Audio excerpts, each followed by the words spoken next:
mettre sur pied et dans un état de droit, il y a une justice indépendante.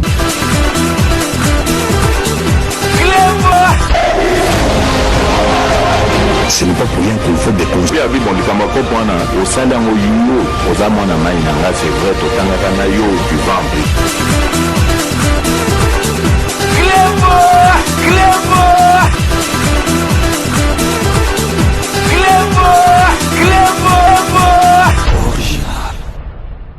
Salut et bienvenue sur cleboisoriginal.net. Merci de votre fidélité. 5 minutes avec César Ngadi. Tout le monde est d'accord et il en restera ainsi pendant très longtemps.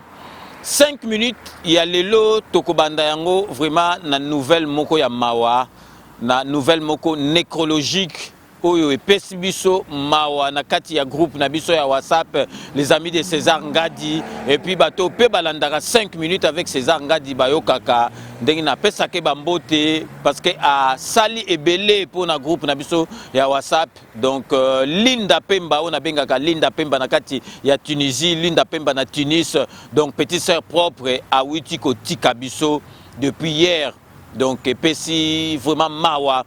Donc na groupe bato bazali ko lela parce que azali mwana mwasi moko azalaki donc nazo ko kutu ko conjuguer makamne na passé parce que nazo kokate nazo mona kaka azali net azalaka na Tunis. Donc vraiment epesi mawa donc awutaki ko tika biso azalaki na Tunisie azongaki Kisasa pour quelques jours.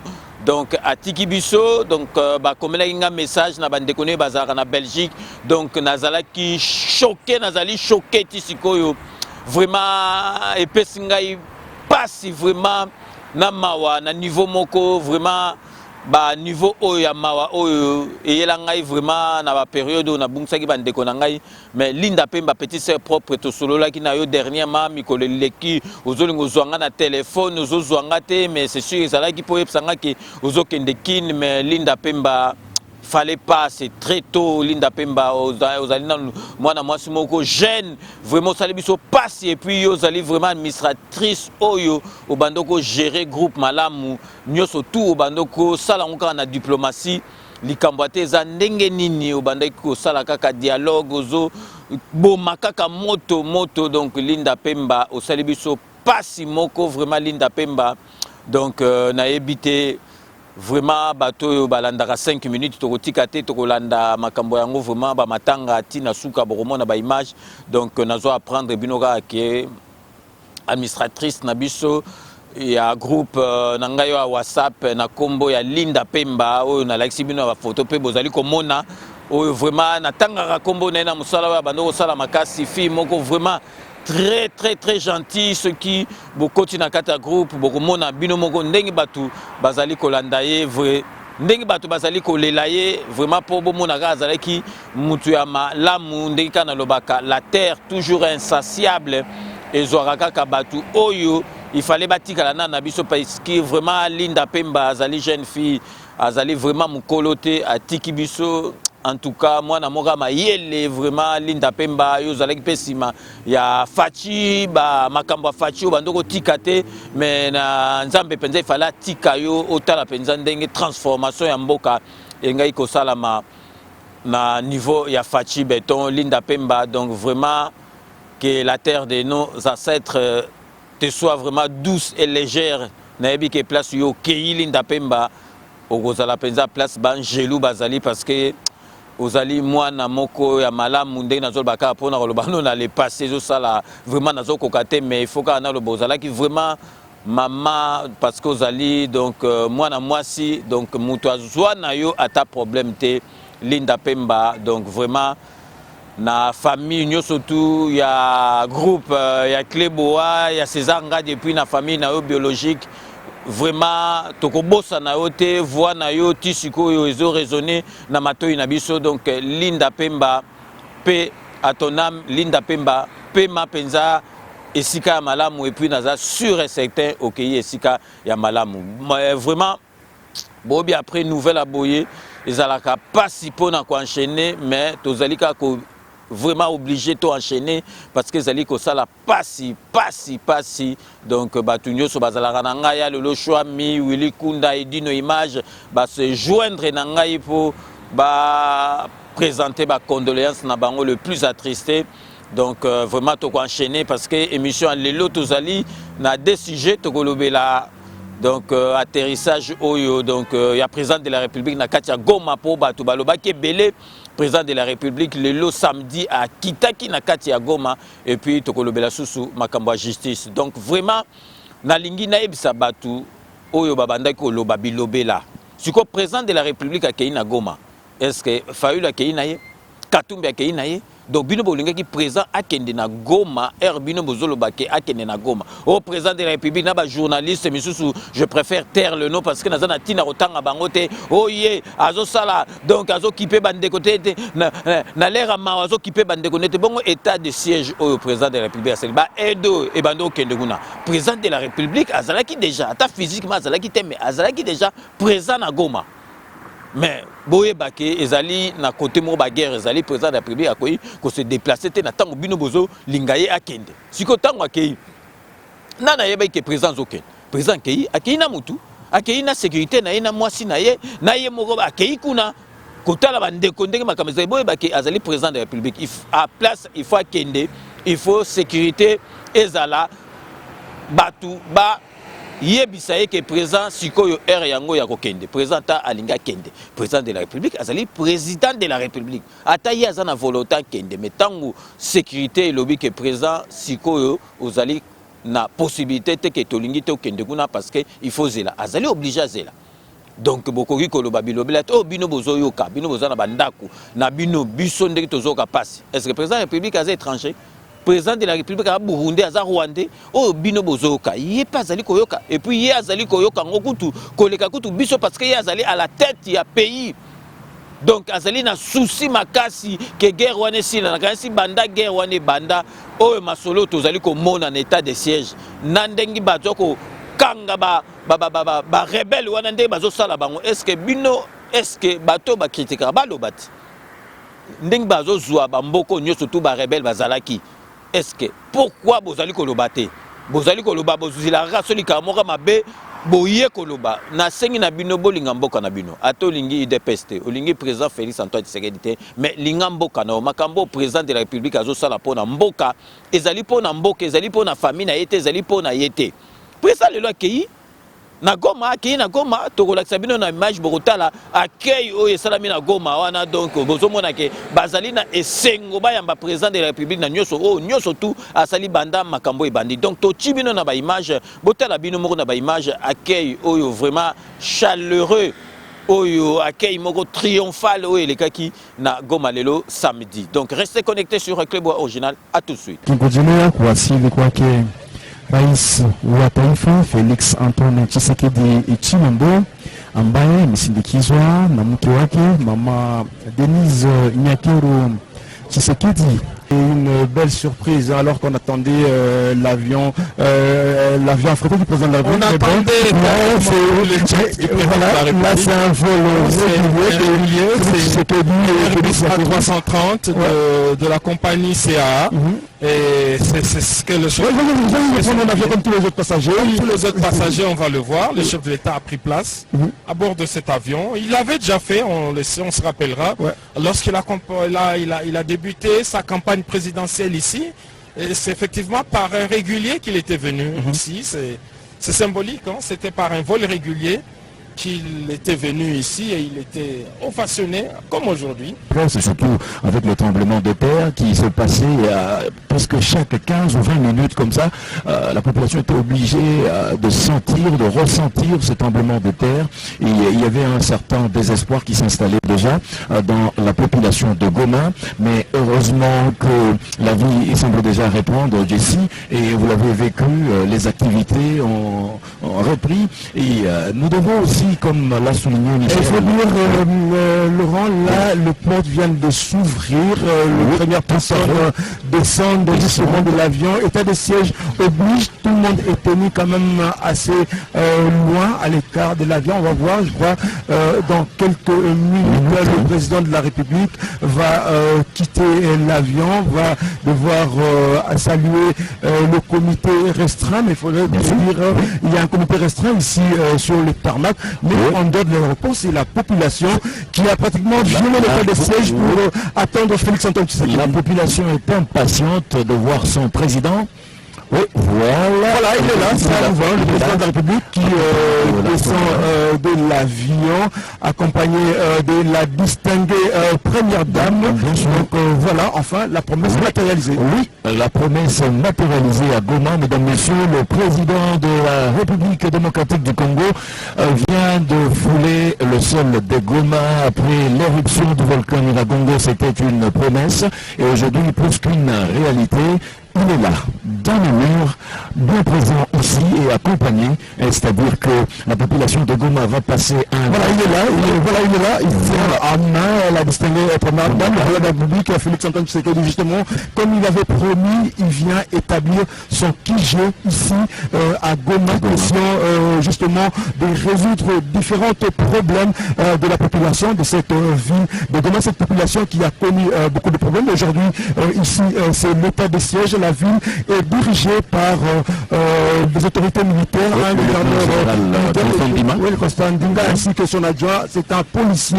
Et aujourd'hui, le président de la République est venu justement pour se rendre compte, pour s'enquérir des problèmes de gomatraciens. Et comme il avait dit, il établira son quartier général ici à Goma. Le Michel Moutadécha, ces choses faites, on vient de voir le président de la République en compagnie de la distinguée première dame, Denise Nyakeru Tshisekedi. Donc désormais, Goma devient pendant quelques jours la capitale de la République démocratique du Congo. Ni kabisa ni ukweli, rais wa taifa Felix Antoine Tshisekedi tayari amekwisha kuwasili hapa mjini Goma. Amekuja kusindikiza na mke wake mama Denise Nyakeru, na uwanja wa ndege hapa mjini Goma watu ni wengi.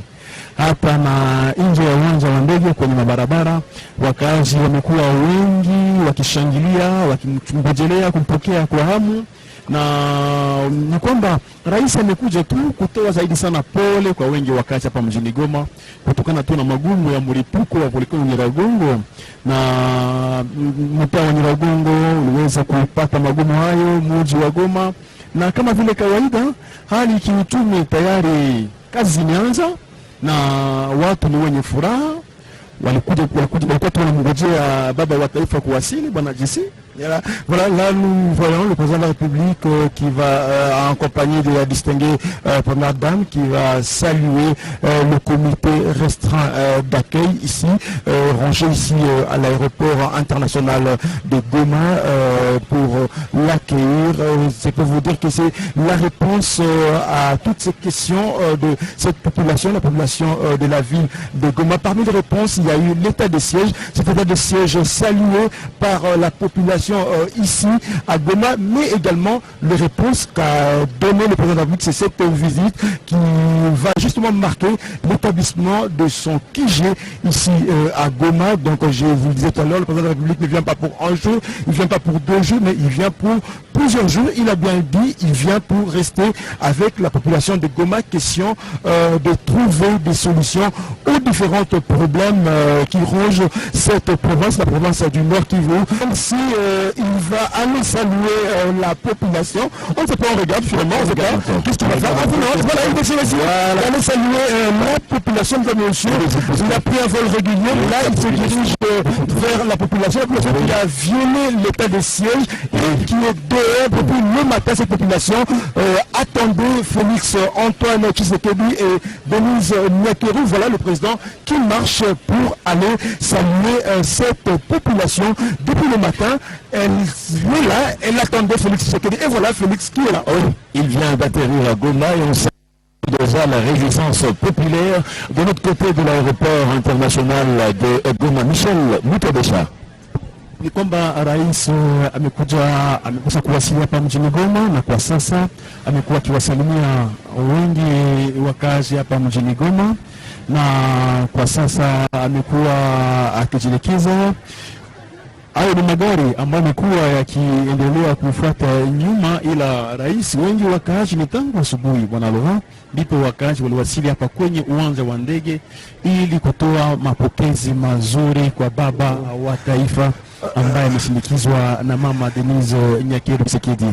Na huko nje ni furaha sana, vigelegele vimekuwa vingi kwa kuweza kumpokea rais wa taifa. Voilà, nous serons obligés justement d'arrêter cette retransmission en direct depuis la ville de Goma, depuis l'aéroport international de Goma. Là, vous voyez la population qui attendait Félix Tshisekedi et dehors. Et Félix, le président de la République, a décidé justement de marcher à pied. Il est exactement 18h48 minutes ici à Goma. Donc voilà, nous serons obligés justement de vous dire au revoir. Merci d'avoir été de notre au nom de toute l'équipe technique qui vous a permis de suivre cette transmission en direct. On se retrouve dans quelques instants, ça sera 20h à 20h où une édition spéciale partira depuis la ville de Goma où nous avons établi notre QG à partir de l'hôtel Serena. Donc bino mo boito landa akei ndengi batu ya Goma ozomona bazali na sengo bazali ko sepela bomoni siko président de la République donc président de la République akoko kende kuna te po bino bolobi ke akende siko akende bino bazali président de la République avant akende kuna il faut sécurité et bisaye ke non siko ezali era okende tango bino bozobimisa babumisi bana na classe bana bavanda libanda batanga te siko tango président de la République akei kasi bo bisa bana wana siko makambo ndenge ezali koleka. Donc, vous allez que le président de la République a occupé, a été président de la République. Donc, si le président de la République n'a tant accueilli, n'a pas pêché boule, n'a pas pêché qui est date, président, il faut qu'il y ait non, président, yebi makamni azosala ata président de la République physiquement akenda ki na gomate mais président de la République azalaki na nuana na ba décision oyo azui état de siège ba aide ba masolo nyoso tout oyo ba mboka musu ezo aider biso na azosala masolo wana président de la République azali na souci donc bino bo constater que souci oyo bino bozali na yango eleki ya président de la République ou bien eleki donc première donc citoyen ya mboka na biso oyo ayebi makambo nyoso tout biso tozolo ba makambo olobi ozolo ba na kati yo yebi makambo nini faci ye azoyo kate mais bino ekoma lokola souci moko boye donc likambo zana likambo koloba te okoma koloba makambo ya mboka on dirait makambo ya football donc botika makambo ya bilobela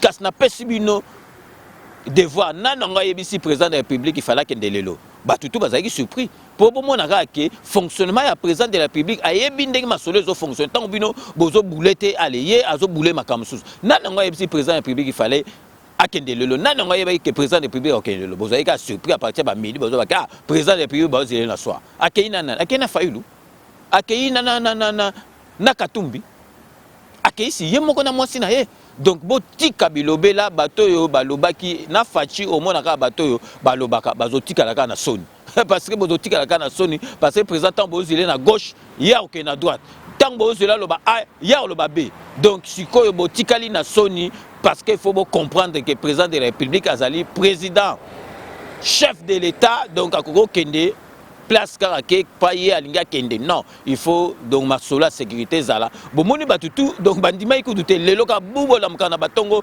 calme kaka bumba la moko na baswa président de la République ake Goma non siko kas bino moto bondolo ba kay président zo banga est akokelete bolo balisusu donc peuple congolais to tika distraction to zala vraiment donc vraiment focalisé na makambo oyo vraiment ezali intéressante ya mboka na biso makambo vraiment eko poussa mboka na biso liboso tango bozo mona penza ke batangi ba pays le plus pauvre ya monde biso Congo na biso démocratique toza na kati donc président zo bunda poto longe sika oyo donc kanamba tikaki biso to zonga esika oyo penza esikeli donc tozala esika oyo penza etika to ata bato bazolo ba makambo kolia bomoni ba poulet comme ça là donc président azosala déjà ba quantité moko ya ba loso ya ba madesu ya ba masangu ya ba poulet po tangu eko koma ka tangu ba ko larguer nyo surtout bomona que peuple congolais masolo oyanzala avec Fachi Beton ekosila donc to marqué pause publicitaire ndeka boyebi donc Kodia Simon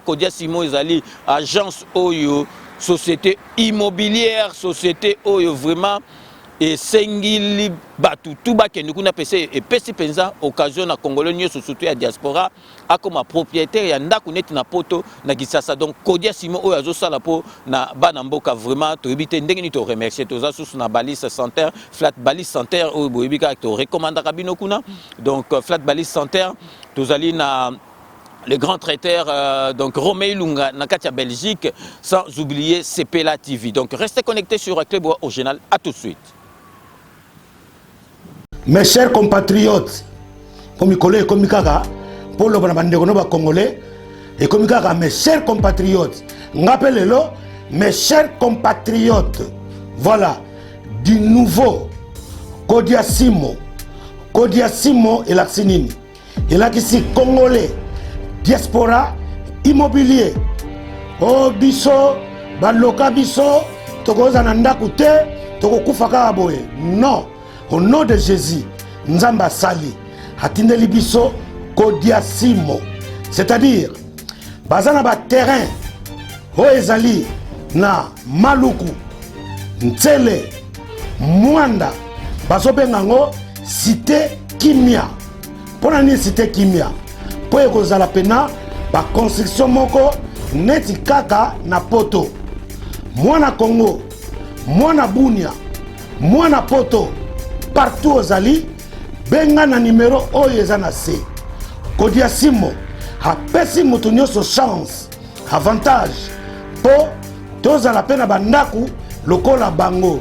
Oh Seigneur, Nzambe merci. Cité Kimia, tolingi te bandako mususu ezala likolo mususu ezala na se, non toboyi bandako nyonso ekozala identique. Alors pozwa terrain kuna esengeli nini? Soki obengi na se okei na bureau na bango, baza na bureau na Paris, baza na bureau na Belgique, baza na bureau na Londres, kende kobuka na te. C'est le moment. Oh famille na loba na kokufa locataire, non. Kodiasimo ye pour la kokata ba lien mutu nyonso il faut zala mukolo ndako. Alors bakozola yo ba crédit à partir ya Kinshasa, ba banque ezala Kinshasa, ba banque ezala ebele. Soki basisi kotongela yo ndako nde obandi kofuta ba crédit bandeko bolingi Nzamba kita to nini tala ba chance aboyi tant bazo peso fongola okoti na ndako ndo bandi kozongisa ba crédit na yo bandako ebani na 49 000 euros ezokende, ça dépend ba moyen. Soki poza na mbongo na yo du coup olingi crédité opesi ozwi ndako cité Kimia bandako neti kaka na poto, ba lavabo, ba baignoire, ba balcon, ba chambre ndeka tomona na poto ndenge za na cité Kimia. Na batu baza na Bunia, batu baza na Beni, batu baza na Mwanda, Boma, Kazangulu, Kisangani, Lubumbashi, Kasai occidental, Kasai oriental, Goma, partout. Bobengi na numéro oyo bokozwa ndako. Biso nyonso tokomi ba propriétaire, to umeli na ki locataire. Nzamba yokaka. Notre Dieu, c'est un Dieu de vivant. Lelo Nzamba yoki. Ndako okozwa eposo futango muke. Benga na numéro oyo. Oyo chance te bandeko. Kodiasimo, la meilleure agence pour construire nos maisons. L'autre comme bailleur, l'autre comme propriétaire. To ligné sur locataire na Congo te. T'as la facilité. Mutu nyonso oza na poto, on a interdit bancaire. Benga bango bakozwa solution. Et puis loka malunga. Ko bano futa ndako wana tango ba pesi yo fongola, yo bandi ko futa crédit. Bandeko, baedaka Congolais ndenge nini? Baedaka Congolais ndenge nini? Kodiasimo, Nzambe apambola yo. Pas de locataire. Biso nyonso ba bailleur. Cité Kimia, kitoko. Yo moto za na mbongo ebele, yo pe moto zanga, yo moto za na papier, yo moto za sans papier, yo za interdit bancaire, yo za na poto ici kozali. Kodiasimo apesi biso mabele na Kinkole, Maluku na Ntsele.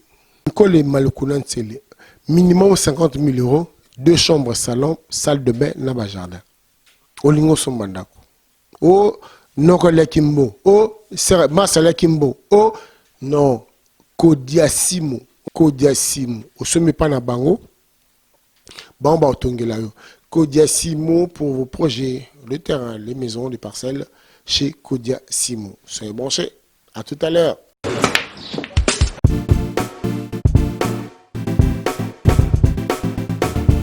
Noël n'a commis. Oh, vous commis déjà?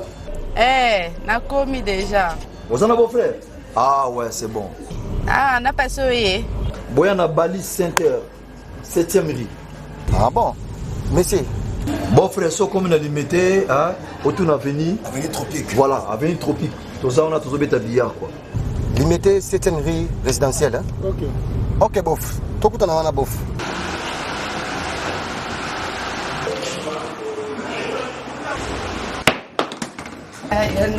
Oh, ma petite sœur, ça va? Waouh, bon. Ça fait longtemps. Ouais, ça fait longtemps. Tu es pendant ma mariage, mon mariage. Tout justement, salle de fête Pézalia, il y a bien kitoko. Ok. Hein?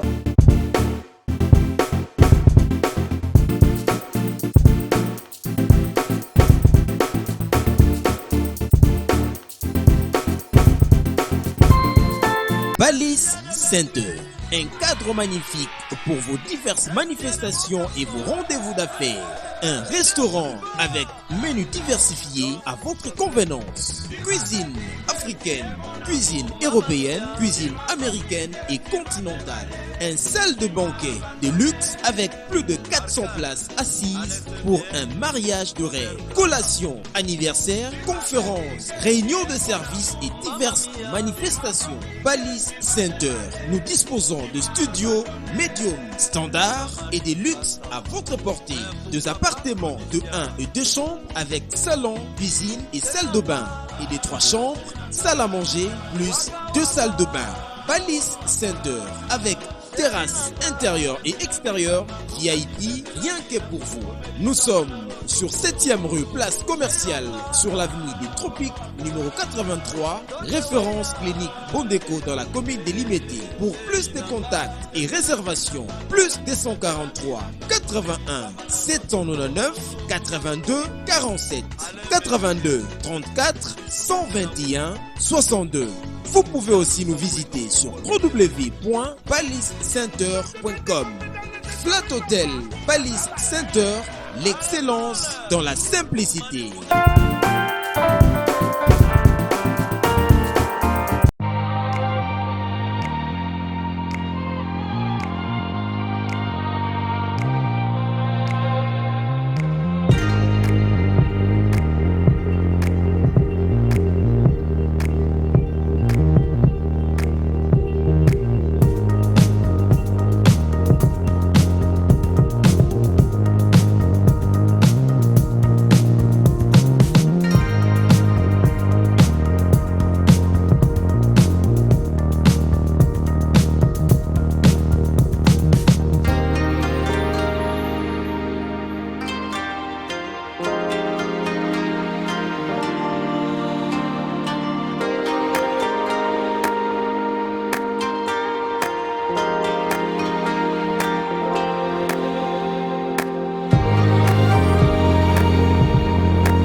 Rome C20, service traiteur, organisateur d'événements, allant du cocktail en passant par les akouskis et le traiteur qu'il faut. Vous avez toutes les spécialités, africaines, européennes, asiatiques, du monde entier. Quel goût, quelle perfection, quelle propreté. La dégustation est au rendez-vous grâce à Rome C20. Vous savez les contacter au 0032 465 22 11 72. Rome C20, le meilleur dans son domaine.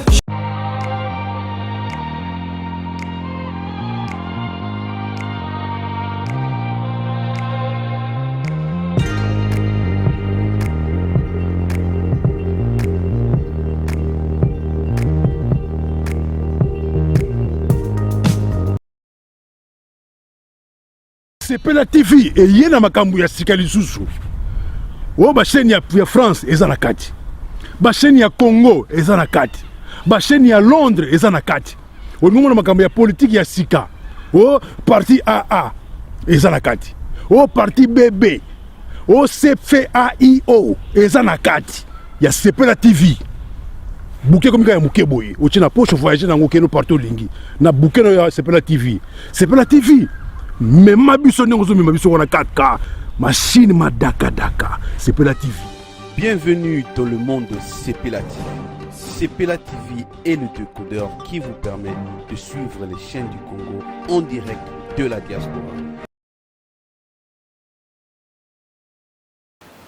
Yolanda, donc on est un partenaire Nabiso Oyo, pesa qui biso confiance année passée, renouveler confiance Nabiso, donc merci Nabino surtout Oyo Bozara Simana Bango parce que donc retour y a bien vraiment dès qu'on a le baraké président Nabiso Azali moi Namboka alobi congolais il faut ko akoma millionnaire. Congolais il faut akoma millionnaire donc bon mon équipe a contrat surtout au Kanamba sala qui n'a pas chinois ceux qui n'a pas nani donc président de la République à Kasaki en bazo revoir mieux surtout parce que main d'œuvre n'a pas richesse mieux mboka il faut banamboka bango mo basala donc siko deuxième sujet na biso o tozali ko lobalelo ezali makambo ya justice parce que ceux qui tozo beta c'était na makambo ya justice mboka na biso ezongi et si que Zalaka, comme il respecte biso parce que tant président de la République aïe, opposant nyo surtout exilé au bazali qui li banda ya banani zonga na mboka prisonnier politique nyosu bimisa bango na suke comme ka bimisi prisonnier nyosu to kondime soka bimisi kapenda bima bovanda nye gratuité il y a enseignement de base. École gratuite, ezala qui na kati ya constitution président moko asalela te donc makambo ya école gratuite enseignement donc gratuit de base ezala ki kaka na heure oyo noko na biso bazalaki belle bazalaki après yango mutu mo azalaki et puis eloko e matisi biso na likolo ezali justice tomonaki bafakwa tu bakomi kokanga bango et puis justice ekomaki nesika malamu ntango bazwi directeur ya cabinet boye directeur ya cabinet aye batémoin bazoya oyo bazali kowita esika mosusu bazali baministre baye koyoka baye koloba devant baministre donc mikonzi oyo bazali na poste baye koloba devant bar esalama te bamona directeur ya cabinet azwa 20 ans ezalaki en direct donc avec transparence bomonaki esika tozongaki mais tobetaki c'était dernièrement tolobi justice esalaki neti elemba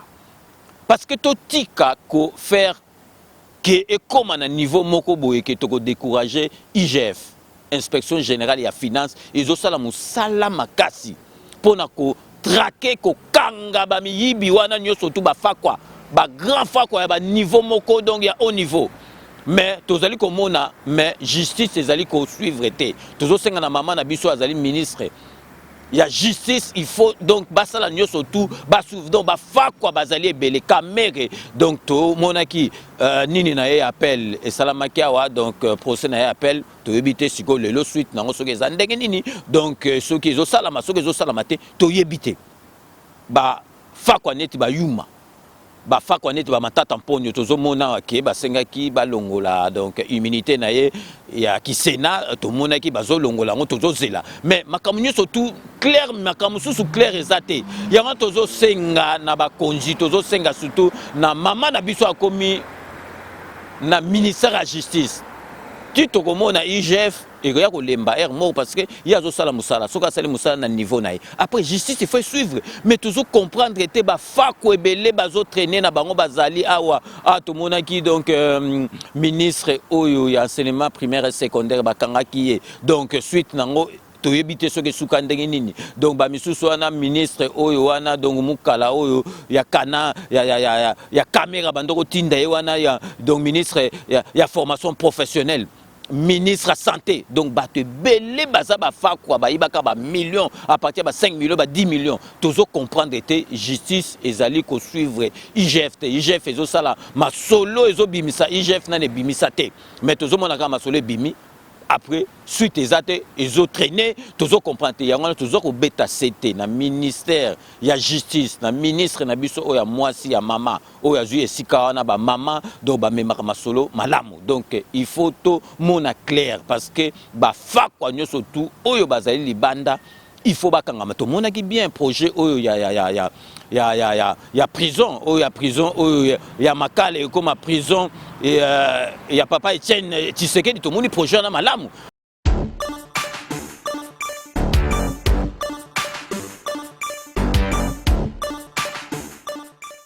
C'est évident, le centre pénitentiaire de Makala a depuis belle lurette dépassé les limites de ses capacités. Construit à l'époque coloniale, les conditions de vie sont devenues tellement inhumaines qu'elles ne permettent pas une rééducation efficace des détenus. Global Resource Ventures et Socanfin proposent la solution. Délocaliser les détenus de la prison de Makala vers un centre pénitentiaire ultramoderne situé dans un rayon de 100 km autour de Kinshasa. Le centre pénitentiaire et de rééducation Dr Etienne Tshisekedi Wamulumba est un modèle de prison pavillonnaire à ciel ouvert. Au départ, sa capacité sera de 2500 places d'hébergement et atteindra progressivement 10 000 places viables et sécurisées. Cette nouvelle configuration architecturale constituera un puissant outil disciplinaire pour maintenir l'ordre et entraver les mutineries et les évasions. Le centre intégrera les codes de la justice conformément aux principes universels des droits de l'homme. La nouvelle prison sera bâtie suivant un procédé de construction ultra rapide. Mais l'objectif avoué de ce centre pénitentiaire est double. Premièrement, l'autosuffisance financière et secondo, la rééducation des condamnés en vue de leur réinsertion.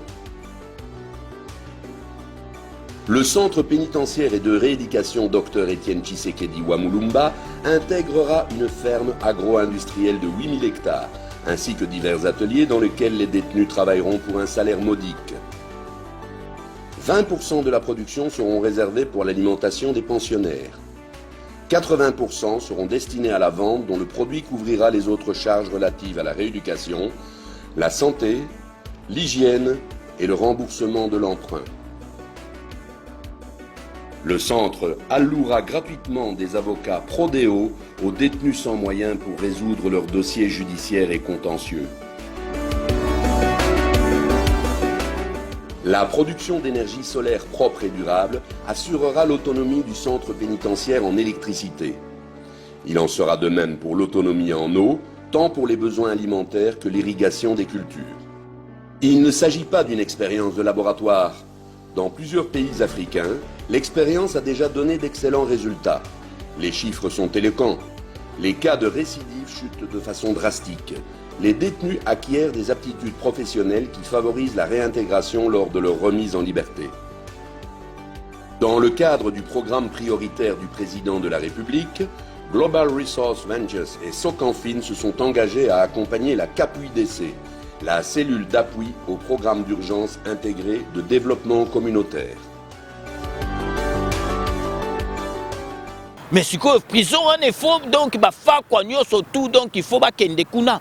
Parce que tous comprendre que makambe belé tous mona IGF sali donc suite aux alate suite au moneza net ba manœuvre tous comprendre que muyibi mususu mbongo zongate muyibi mususu azotonga ndaku muyibi mususu asali ma procès appel donc tous comprendre que tous sengi penza transparence ezala ndenge bobandaki déjà kocha ba procès na télévision et continuer na télévision ba oyo etangami ba yibi donc ba fakwa ya ba dernier public ba sali ba to ko mawate donc ba mbongo na boyebi ekotonga ba hôpitaux combien ekotonga ba école combien donc mbongo ya l'état donc ezali mbongo ko sekate boyoka président ya Côte d'Ivoire aloba ke donc soko lingo koma na mbongo okoko ke na politique té donc soko ke na politique okomi na mbongo donc c'est que ça grand fa quoi na politique mutako sa na mbongo té na politique ozo mbongo wapi to mona ba président awat ba sa ba mbongo té ba président ba Afrique mutu ba pesa ba mbongo po ba za ba grand ba fa quoi donc président de la République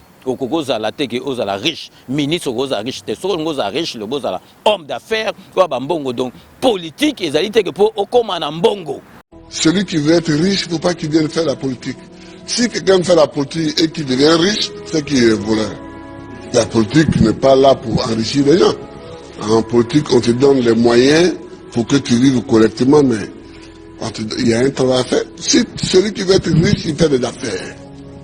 Il ne devient pas professeur, il ne devient pas journaliste, il ne devient pas caméraman, il ne devient pas homme politique. Ce n'est pas des métiers où on devient riche, ça. Ce n'est pas des métiers où on devient riche. Donc les lots betaika c'était na deux sujets wana sujet autoyebisaki bino ya Goma bomoni président de la République akiti na kati ya mabele na Goma donc Goma tombé mutu moko te ayebisaki président ke lelo président pa akeka na mwasi na ye akei na Katumbi te akei na Fayulu te donc président ko kene sigate po bino na boule na bino bolinga kende donc ya to beteke puis to beti masolo o ya justice il faut suivre et loko ezongisi Congo na biso esika parce que ba moni président que président de la République aye état de droit Evan Masolo donc vraiment to sengi na ministre na biso oya mama oya azali na justice à suivre IGF parce que IGF ezo sala musala malamu mais soka sala musala suivi ezo zalate donc to comme na suka émission na biso neti le lobo ebi ki ezali émission moto bandaki na ngona matanga parce que petite sœur propre Linda Pemba na Tunis a tiki biso Linda Pemba donc moi to sala ba dédicace ezo zalate mais pour to suka kaka pour na ko souhaiter bon et joyeux anniversaire na Shai Mukenge Shai Wabalengela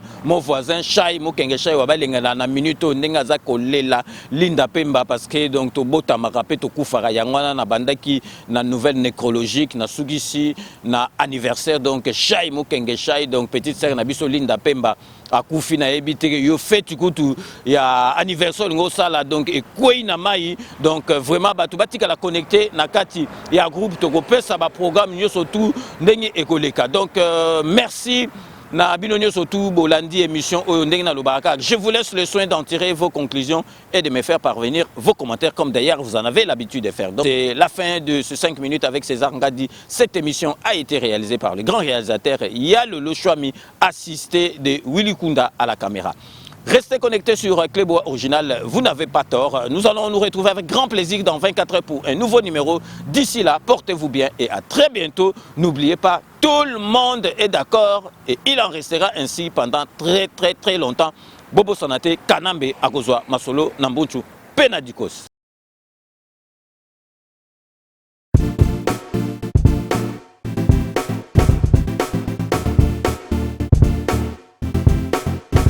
On doit mettre sur pied et dans un état de droit, il y a une justice indépendante.